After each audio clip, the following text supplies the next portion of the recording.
സംസ്ഥാനത്തെ ഇന്ന് കൊട്ടിക്കലാശം. അവസാന മണിക്കൂറുകൾ ഗംഭീരമാക്കാൻ മുന്നണികൾ. രാഹുൽ ഗാന്ധിക്കായി വയനാട്ടിൽ വൈകിട്ട് പ്രിയങ്കയുടെ റോഡ് ഷോ. കണ്ണൂരിൽ വീണ്ടും ബോംബ് ഭീതി. മട്ടന്നൂർ കൊളാരിയിൽ 9 സ്റ്റീൽ ബോംബ് കണ്ടെത്തി. ബോംബ് സ്ക്വാഡ് സ്ഥലത്തെത്തി നിർവീര്യമാക്കി. പരാധീനതകൾക്ക് നടുവിൽ കോഴിക്കോട് ബീച്ച് ഫയർ സ്റ്റേഷൻ. തീപിടുത്ത സാധ്യത നിലനിൽക്കുമ്പോൾ ആവശ്യത്തിന് യൂണിറ്റുകളില്ല. പ്രതിസന്ധിക്ക് കാരണം കോർപ്പറേഷന്റെ അനാസ്ഥയെന്ന ആക്ഷേപം.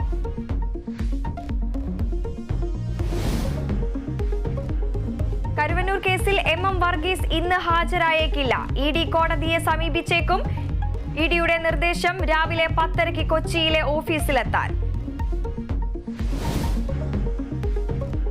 യമനിൽ വധശിക്ഷയ്ക്ക് വിധിക്കപ്പെട്ട നിമിഷപ്രിയയെ അമ്മ ഇന്ന് കാണും.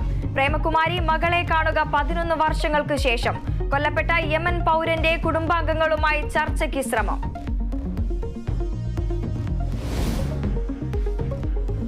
IPLൽ ഇന്ന് ഡൽഹിയും ഗുജറാത്തും നേർക്കുനേർ. മത്സരം രാത്രി 7:30 ഡൽഹിയിൽ.